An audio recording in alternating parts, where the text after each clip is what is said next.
Hey, hello everyone. I like your hat. Thank you. Almost named 𝗕cie 𝗸𝗍𝗄𝗧 at one point, but the brand association. Yeah. It's a tough one. Thank you, thank you to anyone who's joining. There's three of us here today. That's all nobody are both back in India right now, so it is like I don't know the exact time, but late, and we missed them in our office hours. But we understand. If I was on a Friday night, 10:30 p.m. It's a tough one to make it to this, but we know you're here in spirit, and grateful for all the work that you're doing throughout the week here, and we hope to see you on here one day. This is office hours 45, so I think we're on President of the United States 46, but the last one was 45, so it's sort of a big number there, and then really just have a couple topics that we want to go through. So without further ado, quick introduction, Tyler. This week I am new house purchaser, so working through the complexities of that, and new dog owner. So besides sort of these professional milestones, working on some personal ones, and very happy to finish on a good note in 2021. Really just fascinated with this ongoing sort of problem or challenge that companies are facing. All these recording, all these audio files, even all this text, too much information. How do we manage it? How do we deal with it better? What can we learn from it? And so working to solve that problem here at SpeakAI, and grateful to do it with some good people. Oh, thank you. This is Lauren. I'm like a yoga instructor in training now. I just joined up for some sort of course. So that's me on the personal front. Yeah. On the business front. Lots of accounting, just nonstop accounting. It's just been great. So you say that you say that unironically, or like when you serious? Are you being bittersweet? I do enjoy the work. It's just a lot of work, so good and bad. I think the yoga. Wait, were you talking about the yoga or the? I was asking him about the accounting. The yoga sounds sweet. That just sounds sweet. That makes sense in Lauren's world. So you going to be? So you have to go how many hours, and then you become an instructor, like where you could be an instructor. 200 hours. So you got some time ahead of you. You got a lot of yoga ahead of you then. Yeah, are you gonna go to India? No, it's all just online right now, because I wanted to like sign up for like an actual like go in class kind of thing, right. But I'm just kind of curious about what will happen with COVID, if it gets shut down, if I get my money back, stuff like that. So just trying this out first, and maybe if I want more of a better pedigree, I can go for like my PhD in India. Nice. Okay. Well, hey everyone, 𝗕cie, digital strategist here at Speak, working on all things content, and rocking a new hat because my hair refused to behave. So here we are. Okay. It's December already, which is crazy. Sort of writing up this monthly email, which will be later than normal. It's like if you try to do a monthly update and you don't do it like within the first couple of days after the month, it's like by the time you send that email out, it's already the next end of the month. But that's just the way that the work works out. And it's still, as much as trying to get this process refined, it's still quite a bit of work. So have you figured out like which day of the week is the best to send out this update? I would say, just on general trends, in industries, and then just from our own, it's like a Tuesday morning seems to be, early enough in the week where there's response and the ability to, do something, or, if you're interested in something, follow up with a question or book a meeting or whatever, but not right on the Monday where you're coming in and trying to get a bunch of work done. And that's just sort of a general thing I've seen in marketing throughout the years. Like Wednesday afternoon, too late, most likely. You're not going to get anything done. Most people are they're not checking out, but the week is done, and they're maybe already built out what their next week looks like. And unless it's very high value or something, it's hard to sort of get into that schedule. I think it's interesting how there's so many things that point to people essentially being done with work like after 3 to 4 days, and yet here we are still with like 5, 6, 7 day work weeks, and kind of traditional jobs, which is interesting, right? Oh, and it's to me, like the inspiration wanes. I'm lucky. I feel very inspired by most of my work, but I don't know. I don't know if it, like, for example, is shortening, work week into, it's just not a topic of discussion by the way, but it's emerged. Is like, say, short down to 4 days a week. Is that the best, next step for us as we sort of increase productivity and, build more work-life balance? Or like, does it not really matter about the 4 days a week? And compressing into that time. It's more just the flexibility to work when you feel inspired and excited. You know what I mean? Like I don't know. I don't know if you guys have any thoughts on that. I don't know. There's like, it depends on the job. Like there's certain times that are probably better to do certain jobs as well. Maybe it's just people have different sleep cycles, so they find they have more energy to do it, in the evening. Or I imagine for like most salespeople, it's like I have to get up at this time and work at this time because that's who the people I'm selling to are up. So I have to go reach them when I can. So it's like, I think there's a lot more flexibility just available, but it's still just a lot easier just to calculate things when it's just flat 4 or 5 days a week kind of thing. Yeah, I think it really just, I feel like maybe we had a similar discussion earlier, like maybe like office hours 20 or something, office hours 20 something. Was I even here at 20 something? Maybe 30. I think so by then, yeah. Maybe. Well, blur together now, buddy. I mean, it's only been 8.5 months, 8 months, right? So it's feels like a lifetime in a good way. Like even everyone, I guess I talk about this work a lot more than, like other jobs I've had, because most of my friends are like, I feel like you've been there for 2 years, right? But yeah, interesting thought for sure. And I don't know if it really applies to, I guess, companies that are growing necessarily. Like I think it can, depending on how efficient you can be, how productive you can be. But I definitely think there are some concessions you need to make when you work for, like, either yourself or a non-large corporation, because in a large corporation, it's like, okay, you have like 10 people, 20 people that work with you. So if you leave for a month, for example, the world's not going to end, right? Or the company's not going to crash. Otherwise it's not good. Yeah. Exactly. Versus sometimes that kind of change is a bit hard, quite a bit harder to execute with a small team, especially if you, I guess, just have a variety of talent instead of just specific type of talent. Yeah, and even just like sort of a repeatable, simple sale. Exactly. Like that.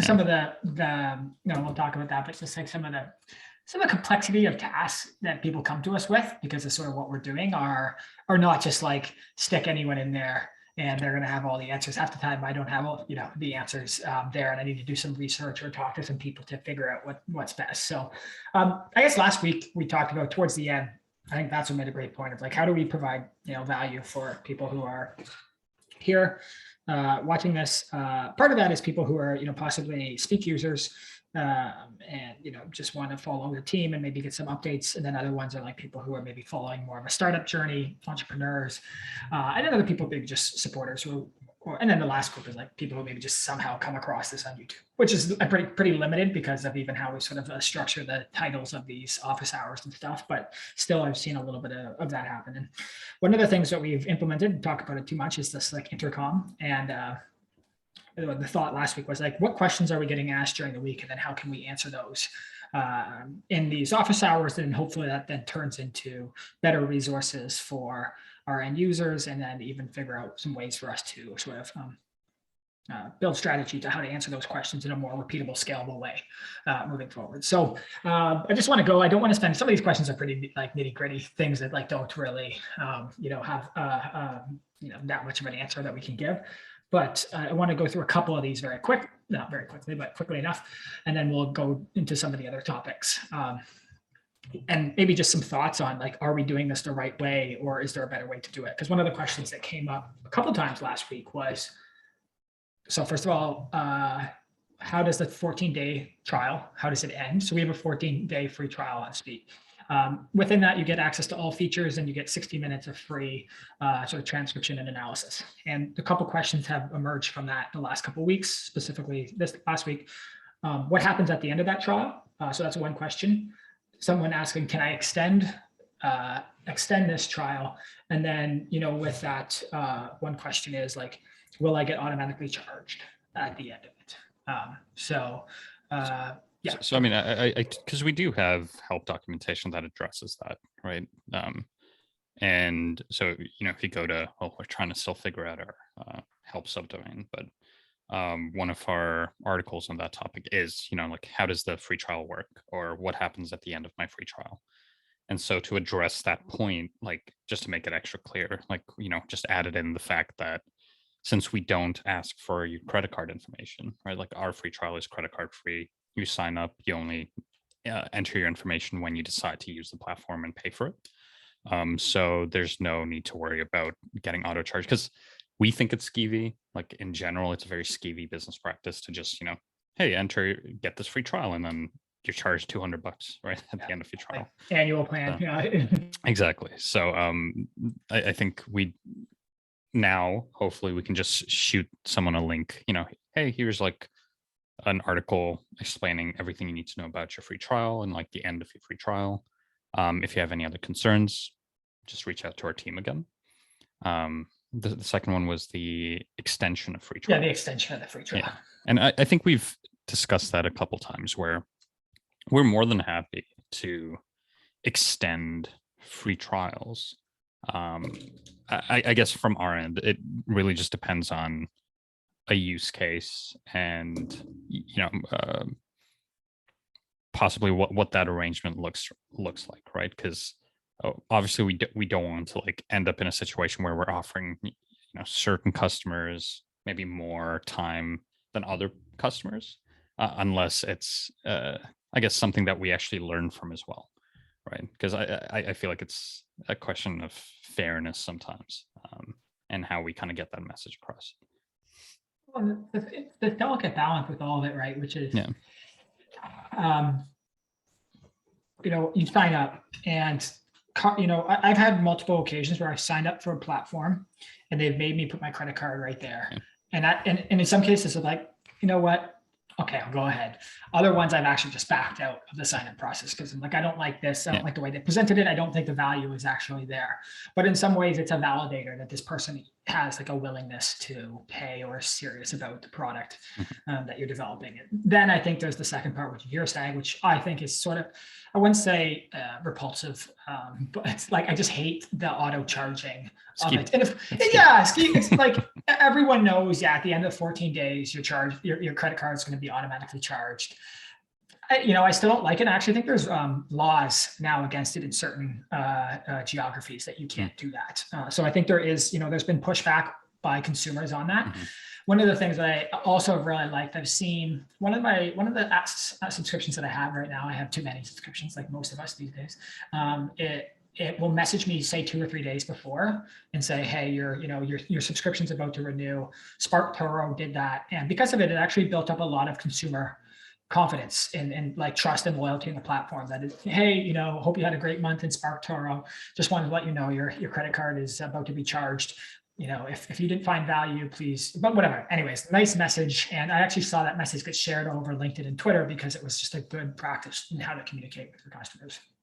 And I would say, just last on that, is like, we did the same thing when we had a freemium system, and there was very low, almost no, like, we reduced friction a lot because people didn't even have to worry about anything, but then we didn't see the conversion to sales that we're now seeing when we go through this free trial method. So in a way, that's been a successful experiment.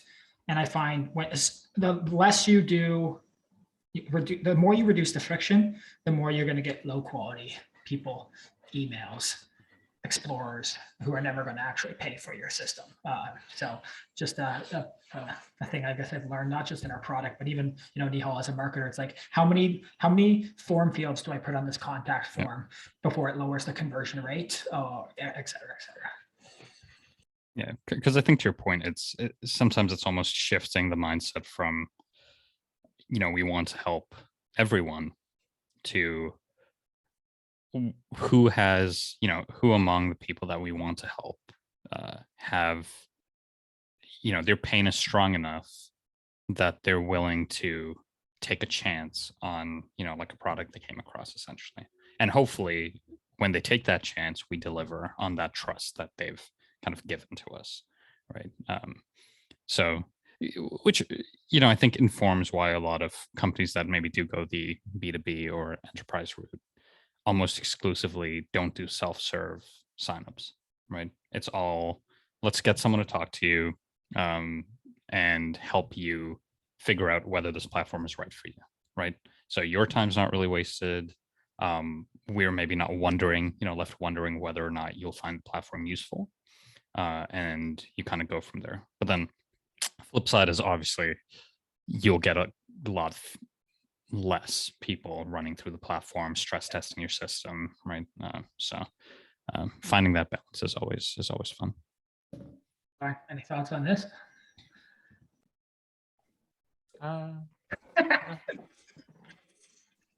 Take it. Okay. I guess one of the other questions that emerged throughout this week. This was twofold, I guess. Some functionality that people are asking for. Maybe it's because of the way that we structured the alternative on the system, and maybe what people are getting used to. So 2 questions that came out. Can I overdub my voice with @𝗵𝗵? So that was one question. Another one was, can I edit the video via the interactive transcript? Basically, can I edit through the transcript? Both of those, I mean, we've seen now platforms, Type Studio, the Script, a couple of platforms that are implementing this kind of technology and becoming, I would say, more of a, video editing, production suite, creation platform. In a way, I have jealousy of these systems, you know what I mean? That they can actually do this.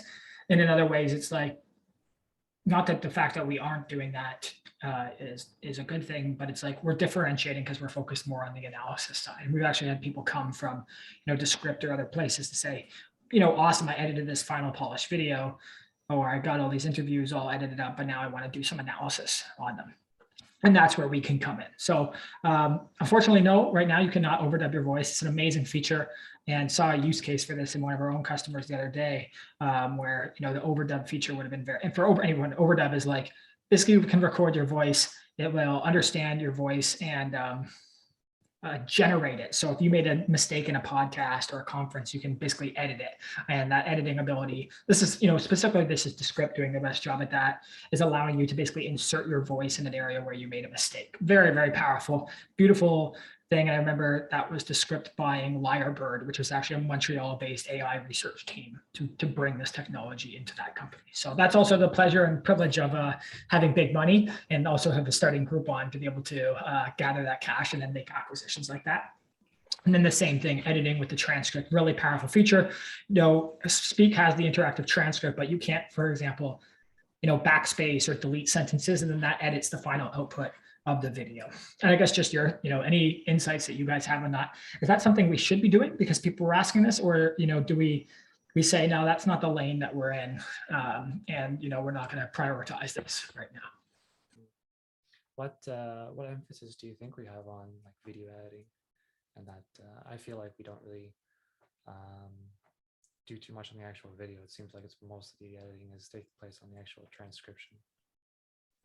Yeah, I would agree. Like, there's a whole other system that needs to be built if you want to turn it into a video editing publishing platform. And we have some pieces, like the sharing and things like that, but we're not really trying to help output the polished videos. We're more trying to ingest what is something sufficient already, and then run the transcription, run the analysis, and hopefully produce some pretty stunning results or breakthroughs in terms of visualization or the deep search or whatever it is. Mm-hmm. And that seems to be kind of deferring our trajectory in a way. And you also have to think about like, what can we do better than like most other products that are now doing video editing in the same nature there. And like, how can you, take that that market share away from them? Good. Okay. And then we'll wrap this up here. Just the other last one that I've seen. Well, one quick one, folder layout. So this one is interesting. A couple people asked this this week, and basically there's a tagging system in Speak that allows you to tag media and then filter and analyze based on it. But traditionally, almost everyone is used to this folder idea, likes to organize, and it's also opening up a lot of opportunities for the analysis and sharing of media once it's all grouped into a folder. So it's nice when you're sort of building something as you're building it, you're getting repeated asks or requests for that. So that's been a really sort of nice piece. And we'll actually see the first demo folders, I believe, next week, and hopefully it gets into production as soon as possible. So it'll be much easier to organize your folders, and it's going to have some, relatively large consequences for the entire sort of system architecture, and then how you're sort of managing your files and everything there. So that's an exciting change. 𝗲𝗏, I know you're an advocate of folders.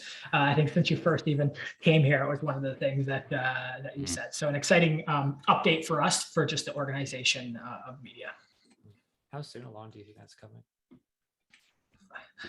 As a person who has been in development for long enough, I never like to commit, but it will be soon. It will be at least the sort of MVP version of it, functional MVP version in the production application. So within the next couple of weeks, I hope at the very latest, it'll be Jan 2022.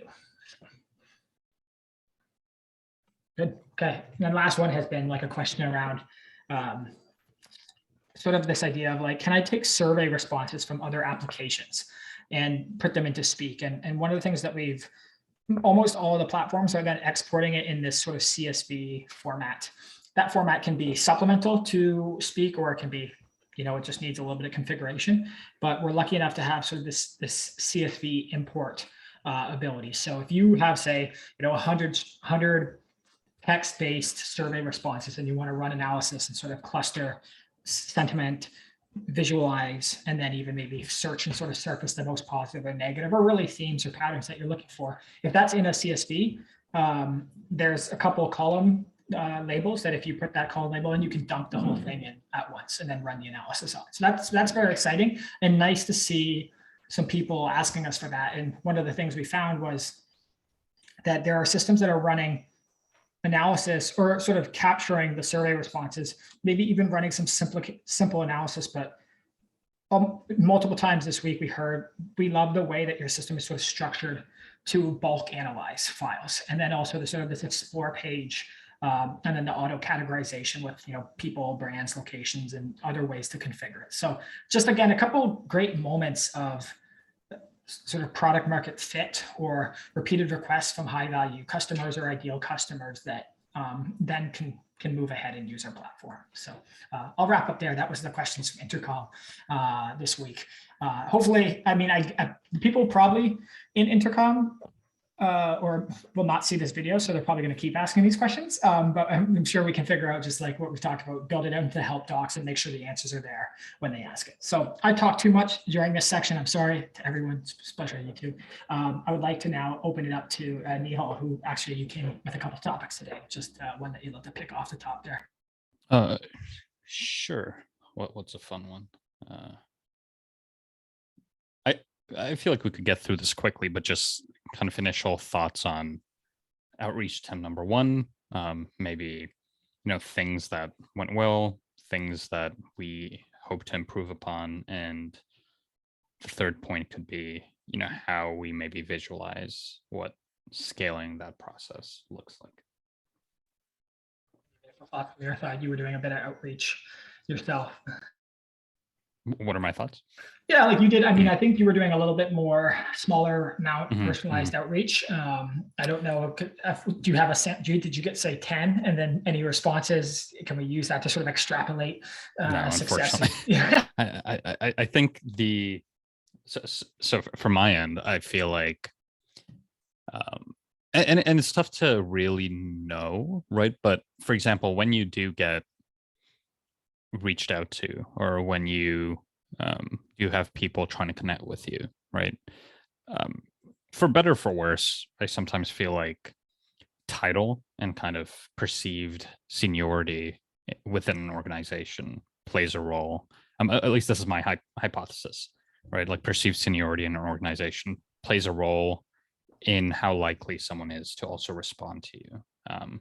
Where even if you just look at us and the types of people we've responded to, I guess, when we do get some outreach, it's, usually I think twice we've had like a C-suite.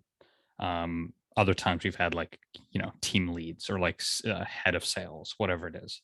Right. And I feel like that kind of takes, once again, for better or for worse, the perception people have is, oh, someone in this higher kind of position is taking the time to actually reach out to me and like, build a personal rapport, right? Versus someone that could be perceived as just, like an employee of said organization.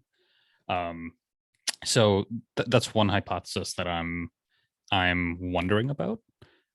The second one is, I was actually watching an interesting like Spark, because you brought up SparkToro earlier, and like I forget her title, but Amanda 𝗏𝗏𝗏, right? And like I was watching her video on how she gets 80% response on her cold outreach, right?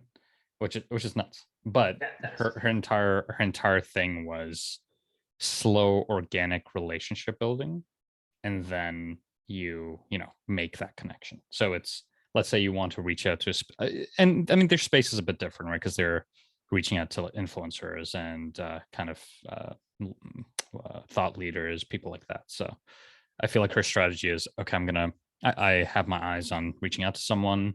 I'm going to subscribe to the newsletter, like listen to their podcast, watch their YouTube videos, whatever it is, leave comments on their stuff so they're kind of aware of that I'm a real person.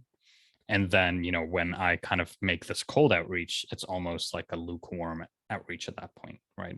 And you attach a more personal element to it. And maybe that's how you can land slightly higher value clientele as well, right? Or just more sales qualified leads than general market qualified leads as well. So that's number two. And then the third hypothesis, this is more based on your efforts. I also feel like scale and the amount you can actually get out there plays a role, right? Like with most things in life, like the more you do it, like even if you're just randomly throwing darts, like eventually you'll hit a bullseye, right? And I think you can do that, and then you find out what works, and then you slowly narrow down, the messaging that works, the people that it works on, and who is actually benefiting from having these conversations with us. So those are kind of three, I guess, thoughts or insights that I've kind of gleaned in the past week. But interested to, see what you think and how we can maybe improve this as well, right? Obviously, when it comes to scale, there's obviously the limitation of just available time and people to do sales, right? Because if you had a sales team, we could do both, right? You could have the kind of general like mass outreach, and then you can have, identify 20 really valuable clients per week, do the cold outreach, do the cold calls, set up meetings with them. But it's kind of tough to do that when, you're, I guess in one way, like a 1.5 person sales team, right? So I would even say like you and I are both a half right now, you know what I mean? Or even maybe just one. I think, one thing that is also really important, which we haven't done, is like it actually needs to have a pace to it. You know what I mean? Like I outreached to more people this week, but I didn't follow up with the people from the previous week besides the one who actually messaged back. So now I can outreach again next week, but there's a pace that's not being maintained there. We're also in the end of the year. Like one of the people actually, I got a good response from and said she wants to meet in January and booked a meeting in January, but she's like, it's going to be hard to get anything done in Q4 of 2021 with Christmas looming here.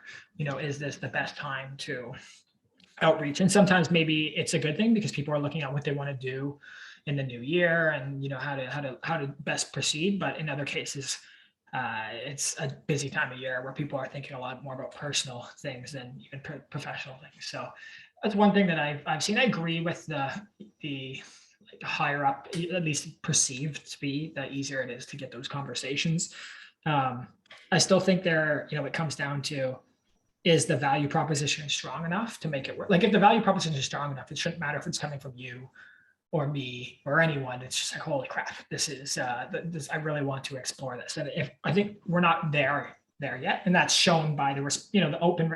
We don't fully know the open rate, but response rate, which I would say is about 4% response rate. You say Amanda from SparkToro was 80%. That means we got some work to do. But again, you sort of set a different process that she was taking there, and also SparkToro is not as well known, but I'm sure in some way that message is connected to Rand, CEO of Moz, blah, blah, blah, you know, like the history that they've built, the credibility there. And even with that, two of my friends, Jimmy and Lucia from Ozmind, you know, I've known them for a long time. They were just actually in Forbes 30 under 30 for healthcare, which is amazing. Congratulations, both of you, it's well deserved.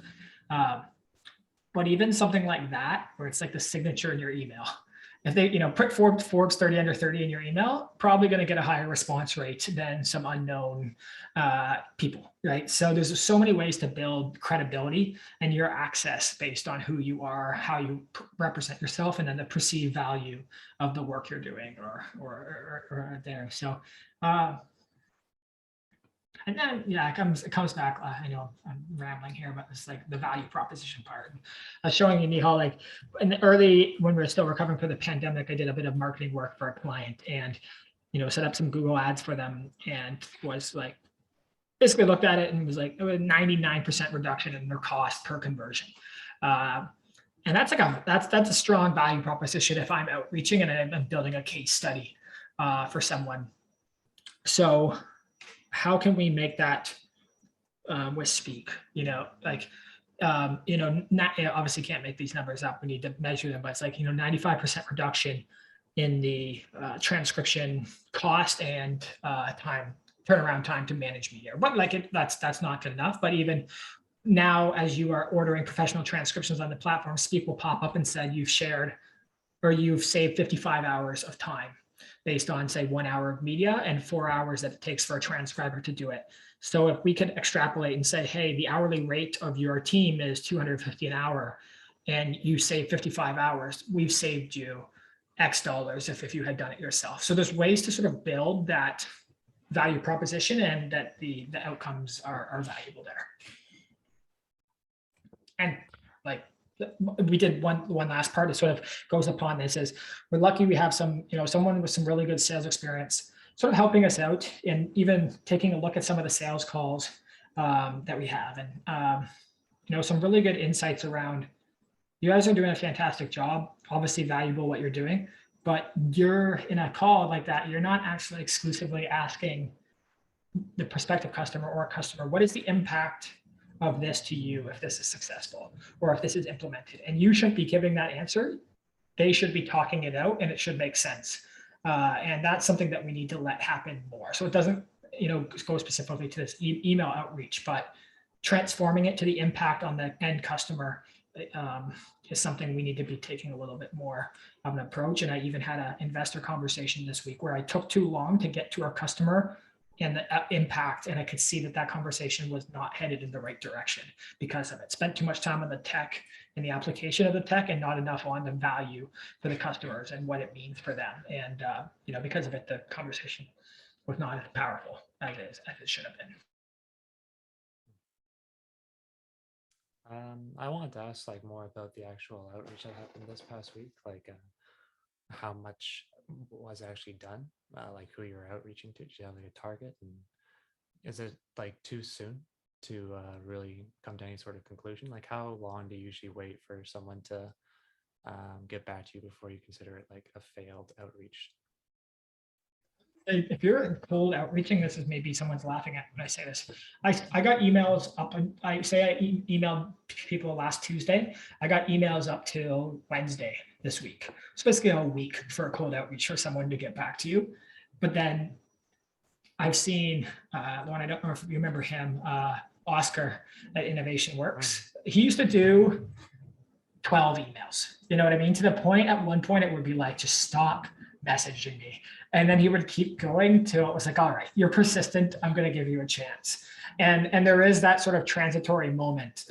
So I would say it's not even a failure if you don't even get a response the first time. The failure is if you fail to follow up and continue to try to add value and sort of assess why, you know, why didn't they follow up? Like most people are looking for help today. And in a way, like there's a massive talent war to solve business problems. And, you know, here we have done our best to build a platform plus have a great team to help solve a lot of those problems. So it's not like we're out here throwing bull poop around with no value to people. It's just finding the right people who need that. And, again, multiple indicators that we're in the right ballpark. A lot of these people, Lauren, to answer your question, pretty high up, heads of director of research, much of them qualitative research, market research specifically, and also maybe a little bit more sort of like healthcare, but a lot of competitive intelligent market research leaders in the space, and then tried to focus on the term qualitative because we know that then they're dealing with unstructured text data and then audio video data. And with that, a lot of insights came out to even the platforms they're using or their current process, which was really helpful. What's the actual like strategy for outreach? Are you guys just doing like one cold email, or are you coming at them from like different social media and multiple emails or phone calls? What's going on there? I mean, in the ideal world, it would be emails, multiple email follow-ups. I still think the best way to connect with people, at least in mine. I mean, I love LinkedIn. Like I love connecting with someone on LinkedIn, sending them a nice message. You can only now connect with 100 people a week. So in the past, it was much easier to do a little bit more scale, but that's where you also ended up with spam on LinkedIn and people sending you bullshit messages all the time. So that was then done. And now a lot of people, I know 𝗕𝗲𝗄 is a fan of that, but are interacting, I would say, even on Twitter threads and even like Twitter DMs or other platforms, depending on the audience and who you're dealing with. Some people are very reachable and accessible, but like directors of researches for qualitative, they're not necessarily these big public outspoken influencer people. These are like very serious. A lot of them are very serious, hardworking people who you can only reach by email, a lot of times with an intro or something like that. And even I found because of that, some of my emails that I've tried to send from outreach have, said unrecognized sender, not being delivered. So that can present a challenge. Sometimes you can't even get to those people because they're filtering out a lot of emails in that regards. For outreach as well, are you keeping track of like how many people are like cold outreaches that you have no connection whatsoever, or do you have a certain amount of outreaches that are also you have connections from one individual or another, some other company as well? You can do that through, say on LinkedIn, you go second and third, or second and first connections based. Well, no, second connections is the biggest. First is you're directly connected to. Second to there's a relationship between someone. Say you filter down to that, then you can use that as a personalization attempt, or at least there's more of a relationship there that's built. But then if you don't communicate that in the actual outreach, then you've sort of failed to use that leverage that there's a shared relationship there. So a lot of these people. Do you find like a lot of your shared relationships are worth mentioning though too, or diversity? I think anytime you see someone, you connect with someone, you see a bunch of, maybe if it's minimal and you don't really know that person, that's one thing. But like, there's been a lot of people where I've seen like 45 shared people. I'm like, oh my God, we got some really good friends in common. And that just builds repertoire right away and an understanding of each other. But you're not always lucky enough to have that. And some of the people that we're outreaching to, I have no shared connections with them. So it's not really transacting there. Process continues, and it makes sense why, as an investor or even a business, you're looking at a market size with enough people from the bottoms up approach, like that there's hundreds of thousands of people who fit the profile, because you're going to have to reach out a lot of people and fail a lot of times to get to the successful configuration that's required. And if there's only 80 people who do the job that you're doing, and you burn through all those 80 unsuccessfully, then who else are you going to outreach to? Do you have to pick a whole different customer base and market? So that was really apparent in the last couple of weeks, is to reach, if we're at a 4% conversion rate, even for positive responses, not just like signing up to become a customer, there's going to be a lot of people that you need to outreach to make those numbers work. Mm-hmm. And you can do like tests as well. You can figure out, who am I going to outreach today, or this week rather. I get 4%, and then next week you do a tweak. I don't know what you guys think is the most beneficial tweak. It kind of sounded like 𝗕𝗲𝗄 was aiming towards using a more recognizable title, I suppose, but like just tweaking it to see like how much of a difference does it make to my actual conversion there. Yeah, there's definitely variations you can test and execute on. I think sometimes it's just also, you know, prioritization and, you know, if let's say sales isn't your primary, I guess, like job role, right? Or you do have other responsibilities that you take care of as well. It's like, how do you, or how do we, I guess, as a team, make sure that, okay, like it's fine if X is put to the side for, you know, 2 weeks or whatever it is, and we're just going hard after this, right? Like every day for 2 weeks, like let's just try to do this.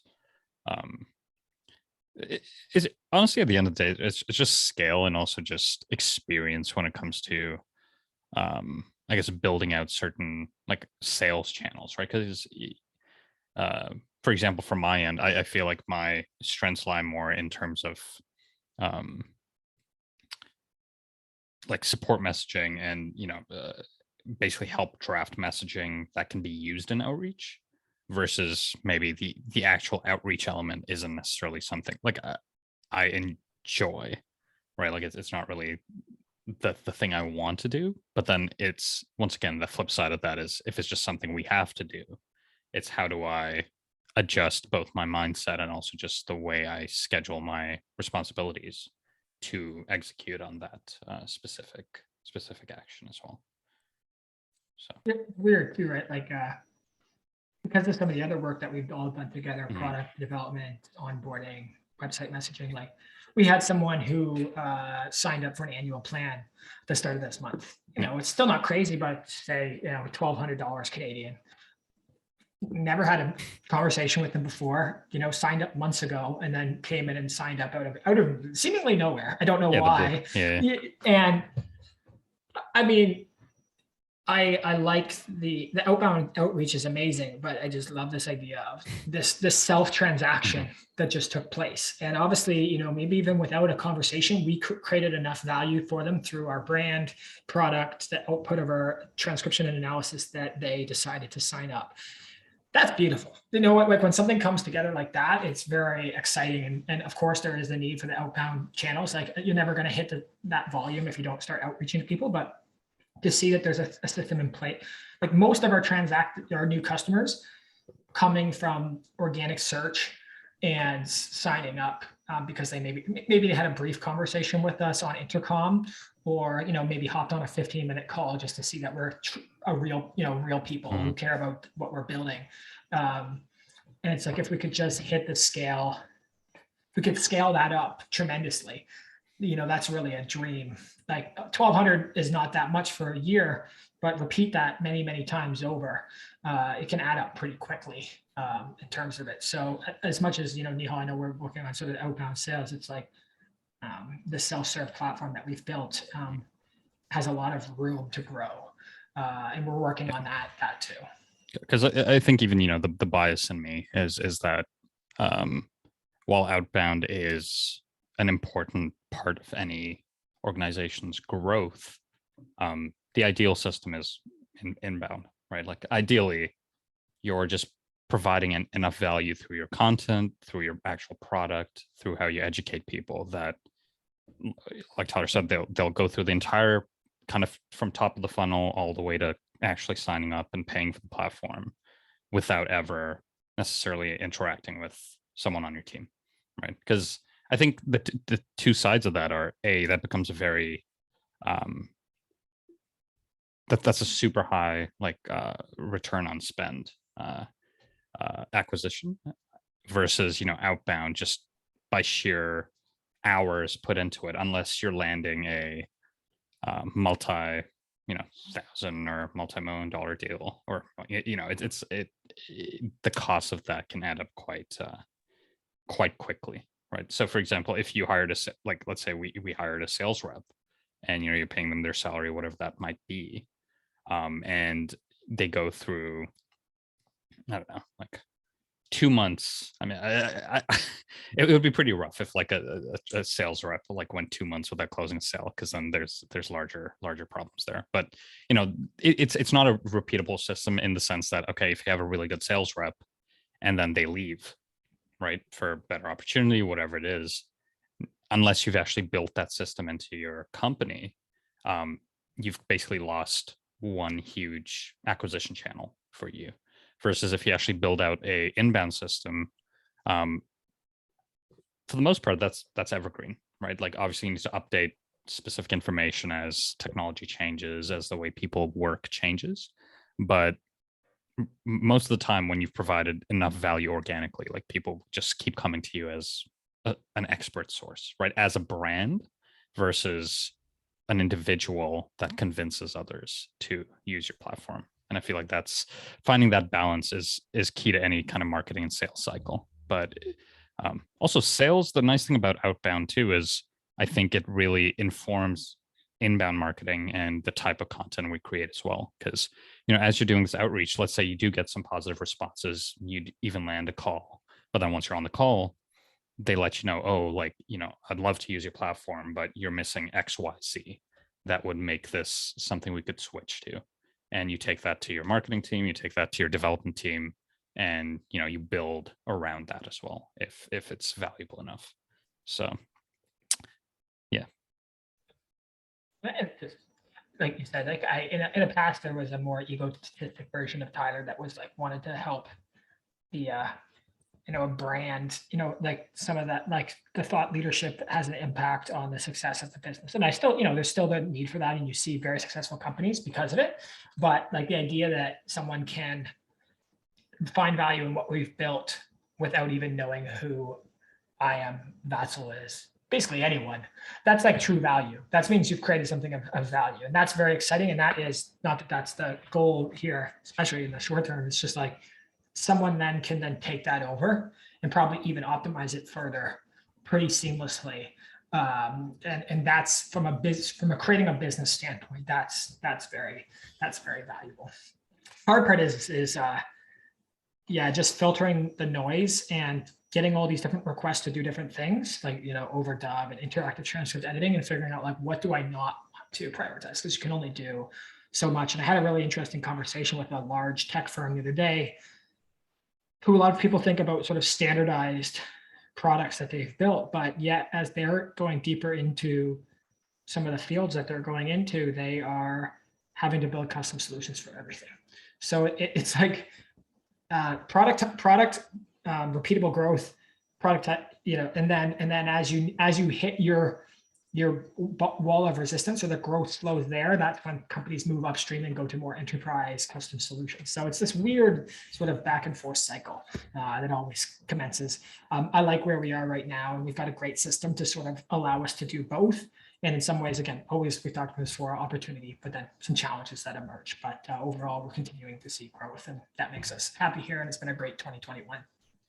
Lauren, just quick. Oh, Michal, go ahead. Oh no, I was going to say I'm interested in this point around, you know, like insights from some conversations that you and Lauren have had recently. And yes, yeah. So I wanted to ask Lauren about that. Was basically two things, Lauren. Like so without mentioning name, a wonderful meeting yesterday with the financial, I would just say an expert in finances and startups and fundraising, and then also, yeah, any insights that you think are valuable to share with the audience who might choose to watch or read or listen to this. And then the other part that I wanted to pick your brain on, and just for companies who are in the same process, is like, how do you capture and then report on annual plans, and sort of this idea that almost every person is looking for, both as a business and then if you're an investor looking in monthly recurring revenue. So those are two things. Any insights from the conversations yesterday you want to share, and then this sort of annual and how we build that into our business model? Sure, yeah, I learned quite a bit about projections, especially. It's kind of ironic too, because in this discussion here, Michal posted a Twitter link to Justin Kahn talking about his red flags there. And I found like the first red flag he brought up, I think it was a matter of just posting revenue as like a kind of like a flat increase and not really giving too much of a description. I feel like that's kind of been the biggest hurdle I've been trying to overcome as well within projections. And something I've learned just from our discussion yesterday is really connecting like the actual business side to like the technical side, to show like why you think that you're going to be hitting a certain number is also a matter of like where your milestones are within the actual within the engineering team, like when they plan on releasing certain features and like why are they going to release that feature? Like how much of an increase to our user count do you think that's going to make a difference there? So it's a matter of like connecting like the timelines of both engineering with like the financial timeline and projecting there. Sorry, you had another question as well. Just, I guess, reporting on when we had a great customer yes, sign up for the annual plan. The annual plans, yeah. A great way to, I've just been showing that just as like a bulk payment for like the whole month, but what should be really happening is accrual-based accounting, where it's like all the annual plans are like dumped into like a deferred revenue. So it's kind of like raising our assets actually. Not so much just like the cash, it's kind of like raising like a different section of assets for like unearned revenue. So like the higher you have that, that's great. That's that's a bonus for investors to look at, to show like you have money coming in and pretty much like on hold pretty much in order to deliver service. Like people are paying in advance for services, so that can be pretty beneficial. And yeah, it doesn't happen too often. I think like we only have annual plans come in like once or twice a month. But as we grow farther and farther, it's going to be more of a balancing act with that, to ensure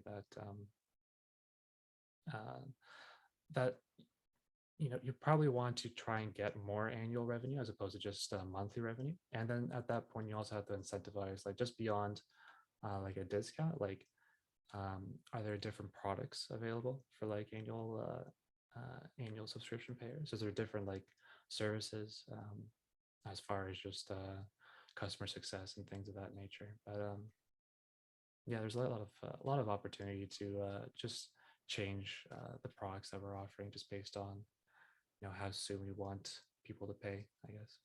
So when you talk about it though, so essentially when I guess we're looking at it from just company assets and total revenue. So when you kind of get these larger one-time bulk payments that are stretched out across, I mean, they've given you the cash up front, but the kind of services due are over, let's say 1 year, 2 years, whatever the contract length is, that actually counts as, I guess, it's almost separate from your kind of monthly revenue stream. Yeah, it's right? just pretty much like smoothed out over the year, like as opposed to cash accrual, cash accounting. You just pretty much just say, oh, we got a big chunk of revenue this month, but it's actually like, oh, accrual accounting is like, that should probably be smoothed out over the year, because you're going to be providing them services over the year. So. Right. Interesting. Question to that is like, do you have access to that cap? Like, I guess in a situation where it's like, if you need access to cash flow, you can access that capital, but is that supposed to sit in like almost like an escrow? You know what I mean? Like, is it almost supposed to sit in another account so that it's an asset that's there, that's untouched, that's just sitting there as a reserve? And then if so, when you are showing cash balance in the business, is that then not there? Does that make sense? Like, it's pretty much escrow, yeah, because you're just taking cash and you're like holding it over here and then kind of like giving it back to yourself slowly over the year, just to make sure that you're holding on to it properly. Because there's always the opportunity. Well, I'm not sure if an opportunity, but sometimes people will decide to cancel, and depending on the company, they'll say, okay, well, you've already we'll prorate the amount that you paid for the year, so we'll give you back like the 6 months that you didn't use. So it's a good way of making sure, like, in case someone does ask for that money back, but that doesn't really happen too much for like actual tech subscriptions, we will pay you that back, because it's just like it's more for like larger contracts. Like say you have like $100,000 contract for like several years, but like after a while it's like, oh, okay, we understand this isn't going to work out, so here's the money that we technically owe you in a way. So it's kind of like a reverse liability account. That's just something that we've wrestled with for a while. It's something that I didn't really know the answer to, and we would always get asked like on those update emails. It confused people because I would say software revenue this month was X 15 whatever, and then they would say, is that MRR or is that And then I would do a lot and then say, is that, oh, so it's your annual revenue? No. So it just turned this mess.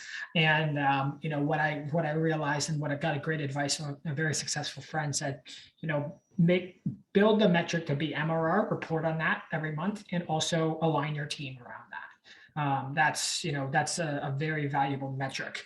It's weird because then in a way you're like, well, then even though it's MRR, you're still prioritizing annual plans because you know it's contributing to MRR. But generally, that's what we want to see, is that increase every month. So that was a good insight, and we're learning lots along the way, right? So many intricacies to this, whether it's building the company, hiring, reporting, growth, whatever this is. It's quite a journey that we're on. It's nice to still be learning. You know what I mean? I think when you hit the peak where you feel like you're not learning anything, that's when you're like, I'm in the wrong spot. So I'm glad to not have that feeling one bit. And I don't even know the last time I felt that way. So, okay, we're at 1 p.m. here. We've gone it for an hour. There's a conversation that 𝗍𝗲, you know, you have, but I think, you know, maybe do you want to bucket that one? Do you want to go into it? We can bucket it. It's fine. Yeah. I'd like to come with some thoughts on it, you know, even, you know, and then the one last thing quickly that we'll just touch on, we'll talk about this in our monthly update, and then maybe we've talked about the last couple of weeks, is just sort of this intercom product tour. So just very quick discussion, but starting to get some insights back on, you know, those are now live in a couple main places of the application. And, you know, I'm interested to know what benchmarks are, you know, what is, but for right now, we have a product tour. Some of this is being skewed because I can see our own people on it, but I would say we're at about so people log in, they come to the dashboard.